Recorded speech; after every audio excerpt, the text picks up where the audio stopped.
Welcome back to big debate. S Rammohan Rao garu, Danam Nagendra గారు మాట్లాడింది కూడా మీరు చూశారు. సరే, దానికంటే ముందు స్పీకర్ గారు 5గురికి సంబంధించి ఒక క్లీన్ చిట్ ఇచ్చారు. వాళ్ళు పార్టీ మారినట్లు సాక్ష్యాలు లేవు అని చెప్పి వాళ్ళ అఫిడవిట్ని బేస్ చేసుకొని ఇచ్చారు. అలాగే మరో 3గురిది మరుసటి రోజే ప్రకటిస్తారన్నటువంటి చర్చ జరిగింది. కానీ ఎందుకో స్పీకర్ గారు దాన్ని నిలుపుదల చేశారు. ఈ మధ్యనే కొద్ది రోజుల క్రితమే కడియం శ్రీహరి గారు కూడా అఫిడవిట్ రూపంలో నేను పార్టీ మారలేదు, బీఆర్ఎస్లోనే కొనసాగుతున్నాను ఆయన కూడా ఒక అఫిడవిట్ ఇచ్చారు. సో మొత్తానికి దానం నాగేంద్ర గారి విషయం పక్క పెడితే ఈ 5గురిది అయితే అయిపోయింది. మిగతా 4గురి విషయంలో ఏం జరగచ్చు?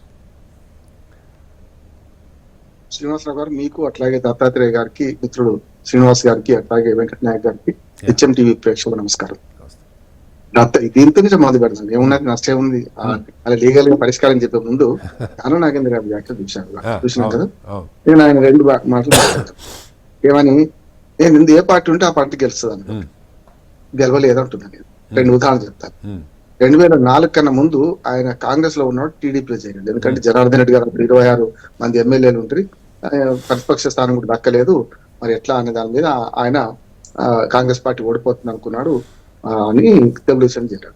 చేరిన తర్వాత ఏమైంది, కాంగ్రెస్ పార్టీ గెలిచింది. ఆయన ఏ పార్టీలో ఉంటే ఆ పార్టీ గెలిచినట్టు ఎట్లయితే కాదు కదా. నిన్న కాక మొన్న చెప్తాను, నిన్న కాక మళ్ళీ కాంగ్రెస్ లో మన బీఆర్ఎస్ లో గెలిచాను ఆయన. కానీ బీఆర్ఎస్ ఓడిపోయింది కదా. ఆయన ఏ పార్టీలో ఉంటే ఆ పార్టీ గెలిచింది ఎక్కడ చూస్తున్నాం కదా. 2 ఇప్పుడు రీసెంట్ ఉదాహరణ చెప్పినా, పాతది చెప్పినా. కానీ అప్పుడే నైతికత ఎక్కువ ఉండే. పాపం ఆయనకు ఏది టీడీపీలో చేరి గెలిచిన తర్వాత, ఇది మన టీడీపీలో ఉండి గెలిచిన తర్వాత కాంగ్రెస్ అధికారం రాగానే టీడీపీకి రాజీనామా చేసి కాంగ్రెస్ పార్టీ తరఫున మళ్ళీ పోటీ చేశాడు. అదే ఖైరతాబాద్. ఖైరతాబాద్ అప్పట్లో దాదాపు 9 లక్షల ఓట్లు అప్పటికైతే. అటువంటిది అక్కడ మళ్ళీ ఓడిపోయింది. అంటే నైతికంగా రాజీనామా చేసిన ప్రజలు ఏమన్నారంటే, మొన్నటిదాకా తెలుగుదేశం అని వచ్చినాం, ఇవాళ మన కాంగ్రెస్ అని వస్తున్నాం. ఆసిఫ్ నగర్ అనుకుంటా సార్, నాకు గుర్తున్నప్పుడు ఆసిఫ్ నగర్ నుంచి మంచి సవరించారు, మంచి ఆసిఫ్ నగర్, ఖైరతాబాద్ మహారాజ్ గాంధీ పాత నియోజకవర్గం 2009 కన్నా ముందు కదా, పాత నియోజకవర్గం అంటే ఆసిఫ్ నగర్. ఏమైంది, ప్రజలు ఏం చేశారు, నువ్వు మొన్నటిదాకా టీడీపీ అన్నా ఇవాళ కాంగ్రెస్ అంటాం తిరస్కరించారు. ఇప్పుడు కూడా అంతే కదా, మొన్నటిదాకా బీఆర్ఎస్, ఇప్పుడు కాంగ్రెస్ తరఫున తగుదనమ్మా ఎంపీగా పోటీ చేస్తామని తిరస్కరించారు. చూసింది కదా. అందుకని ఏమంటే అన్నట్టు నైతికత లేదు ఇప్పుడు. ఇప్పుడు మీరు అన్నట్టు నేను 10 మంది ఎమ్మెల్యే ఫిరాయించిన ఎమ్మెల్యేల 5, 3, 1, 1 విభజించండి. 5, 3, 1 ఫార్ములా కదా.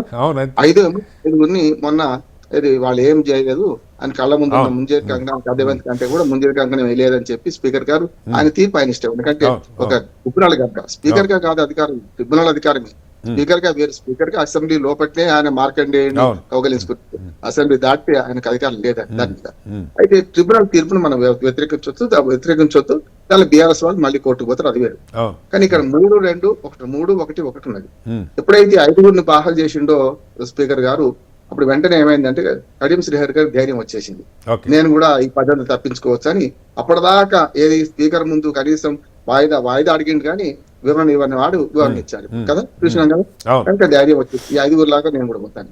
మిగతా 3 ఏమైంది, 8 మంది విచారణ పూర్తయింది అని స్పీకర్ గారు ఆల్రెడీ ప్రకటించిన వాళ్ళు. 8 మంది విచారణ పూర్తయినట్టు 8 మంది ఒకే ఘటన కట్టవచ్చు కదా. నేను ఒక మాట అనుకున్నాను ఫైల్ చూడక ముందు, ఈ 8 మందిలో 5గురు వేరే పిటిషన్, 3 వేరే అనుకున్నాను. కాదు, ఎవరు ఒక్కరి పిటిషన్ వాళ్ళకు ఉన్నది. చూసిన కదా మీరు. ఇప్పుడు ఒక ఎమ్మెల్యే మన ఫిర్యాదు చేస్తే ఒక ఎమ్మెల్యే మీద ఫిర్యాదు చేసిన, అందరి మీద చేయలేదు ఒక్కటి. కనుక 5 వేరే 3 వేరే అంటే కూడా వెళ్ళారు, వేరు వేరుగానే పిలిచారు. మరి 8 విచారణ పూర్తయినప్పుడు 8 మంది చెప్పాలి కదా. మరి వీళ్ళ 3 కూడా వేరే ప్రత్యేక కారణాలు ఏం లేవు శ్రీనివాసరావు గారు, చూస్తున్నాం కదా. ఈ 3 కారణాలు కూడా వేరు లేవు, కానీ వీళ్ళిద్దరు కాదు వేరే. కడియం శ్రీహరి గారిని ఆల్రెడీ కన్వాయ్ చేసుకున్నాడు, మీడియా తరఫున ప్రచారం చేసిండు, అవన్నీ స్పష్టంగా కనపడుతున్నాయి కదా. కాంగ్రెస్ పార్టీకి ఓటు వేయమన్నాడు, అది అంతకంటే ఇంకేం కావాలి. కానీ ఆయన కూడా ఏమంటుండే, వీళ్ళలాగా నేను గోడ మీద పిల్లలాగా ఇటుపక్క అటు కాదు, నేను చేరలేదు అంటున్నాడు. కడియం దానం ధైర్యంగా ప్రకటించారు. ఇప్పటికైనా సరే మంచి అభినందిస్తున్నాడు. ఆయన చెప్పిన మాట తప్పు, కానీ ఆయన ఉన్న పార్టీ ఏది గెలవలేదు ఇప్పటిదాకా 2 సార్లు. అదే ఆయన ప్రకటన నిజంగా కనుక మన దానం నాగేంద్ర రాజీనామా చేశారు కదా. ఇప్పుడు రాజీనామా చేస్తారని ప్రచారం గట్టిగా ఇవాళ రేపు చేసే అవకాశం కూడా ఉంది. అంటే కాంగ్రెస్ పార్టీలో ఉన్నానని తేల్చి చెప్పేసింది కదా. ఇంకా ఎందుకు స్పీకర్ గారు ఏం చేయొచ్చు, ఆయన వివరణ బదులు కాంగ్రెస్ పార్టీలో ఉన్నారని తెలుసు, రేపు సుమోటోగా సస్పెండ్ చేయొచ్చు, ఆయన అనర్హత వేయొచ్చు కదా. పిటిషన్ ఉంది, అక్కడ చేరినానన్నారు. కాకపోతే బీఆర్ఎస్ వాళ్ళు అప్రోచ్ కావాలి వెంటనే, ఆయన స్టేట్మెంట్ పట్టుకుని పోవాలి రేపు పొద్దున. అదే ఈ సంగతి ఒక్క మాట చెప్పి ముగిస్తాం సార్. ఏం లేదు ఇలా పరిష్కారం ఇక్కడ లేదు సార్. ఇప్పుడు గుడుగుడు కొంచెం గుండెరాగం ఇక్కడ ఆడుతున్నాం శ్రీనివాసరావు గారు. అసలు సంగతి ఏంటంటే స్పీకర్కి అధికారం తీసే సుప్రీంకోర్టు కూడా ఎంత తప్పించుకుంటుందంటే మన 19 నాడు కేసు ఉండే కదా, ఎందుకు బెంచ్ మీద కానీ మళ్ళీ 24 దాకా ఎందుకు వాయిస్తారు?